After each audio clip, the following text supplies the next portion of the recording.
Fala galera, eu sou o professor Floquinho, aqui do Foca no Quadro, e estou aqui hoje para iniciar mais um módulo com vocês, que é o módulo da tabela periódica. Gostou da minha camiseta? Olha que linda aí, ó, tabela de elementos do Floquinho. Bonita, né?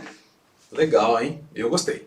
Bom, gente, hoje é uma aula introdutória, né, para falar sobre a tabela periódica. Nós vamos ter várias aulas aí para a gente falar de família, período, a distribuição eletrônica na tabela periódica, metais, e são conceitos importantes porque, por exemplo, a FUVEST gosta de colocar sempre uma questãozinha de tabela periódica na prova, né?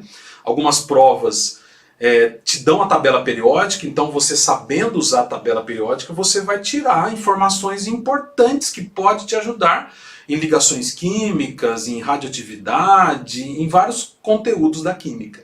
Então é importante a gente entender como eu tiro informações da tabela periódica, beleza? Então essa introdução é só para te dizer o seguinte: foram surgindo os elementos químicos, né, no decorrer dos anos, e muitas tabelas foram sendo montadas, né? A gente tem, por exemplo, a tabela, o Dobereiner, ele organizou a chamada lei das tríades, ele organizou os elementos de 3 em 3, né?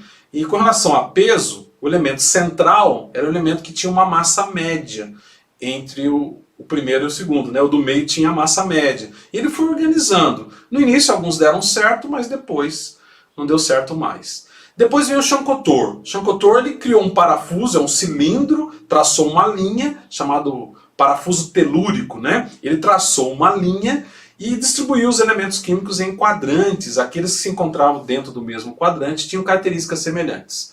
Também não deu certo, né, esse parafuso telúrico. Depois veio um cara, o Newlands, acharam que ele era meio louco, que ele falou que a tabela periódica obedecia à música. Nós temos 7 notas naturais, né? Dó, Ré, Mi, Fá, Sol, Lá e Si. Depois repete. Ele chamou de lei das oitavas. A partir do oitavo elemento se repetiam as propriedades.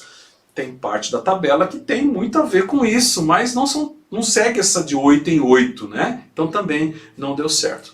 Depois veio o Mendeleev, que começa, na época dele tinha uns 60 elementos químicos, ele começou a organizar os elementos com características parecidas, né? Ele deixou assim uma coisa interessante do Mendeleev, que ele falou: aqui tem um elemento químico aqui que no futuro vai surgir, não tem por enquanto, né? Mas vai ter esse elemento. Inicialmente o Mendeleev organizou a tabela em ordem de massa atômica, de peso. Só que nós vimos no módulo de estrutura atômica, né? E tem um módulo de estrutura atômica aí, bacana, hein? Em que os elementos que têm o mesmo peso são os isóbaros, e os isóbaros são elementos químicos diferentes, né? Ele tem o mesmo peso, mas formam elementos químicos diferentes.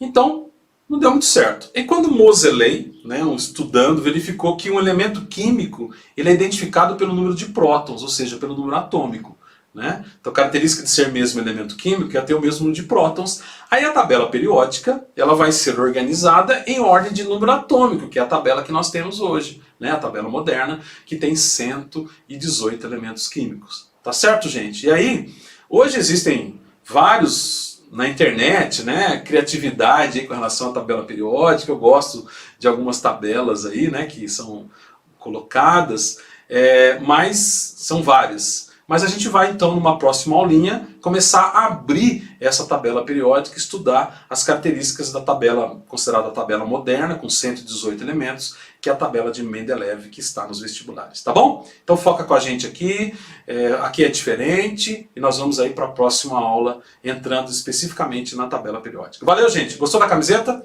É nóis, hein? Até a próxima!